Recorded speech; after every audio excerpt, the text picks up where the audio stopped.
નમસ્કાર. ગાયબ નેતાનો ભયંકર ખુલાસો. આપણે કોઈને નડવું નથી. મારા દરવાજા તમારા માટે કાયમ ખુલ્લા છે. ભાવનગર નહીં તો ગાંધીનગરના દરવાજા કાયમી ખુલ્લા છે. કોઈને તકલીફ હોય તો પુરુષોત્તમ સોલંકીનો દરવાજો હંમેશા ખુલ્લો છે. આપણે કોઈથી ડરવાનું શીખ્યા નથી, કોઈથી ડર્યો નથી. 1.5 મહિનો રાજકારણમાંથી ગાયબ થયેલા રાજ્ય સરકારના મંત્રી અને કોળી સમાજના આગેવાન પુરુષોત્તમ સોલંકીએ જાહેરમાં આવીને હુંકાર કર્યો હતો. પુરુષોત્તમ સોલંકીએ 64મા જન્મદિવસની ઉજવણી દરમિયાન નિવેદન આપતા કહ્યું કે તમને લાગતું હશે કે હું વીક છું, પણ 1.5 મહિનો સારવાર કરીને પાછો આવી ગયો છું. હું ઘણીવાર વિચારું છું કે મેં એવા કયા કામ કર્યા છે એ મને નથી સમજાતું, પણ સારું છે કે એ સમજાતું નથી, નહીં તો અભિમાન આવી જાય. મારી સામે જે આવે તેનો હું સામનો કરું છું, લડું છું.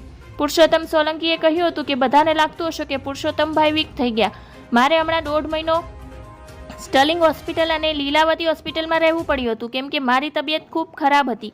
ડોક્ટર્સે પણ જવાબ આપી દીધો હતો, પણ તમારા આશીર્વાદથી પાછો આવ્યો છું. ધન્યવાદ. જય હિન્દ.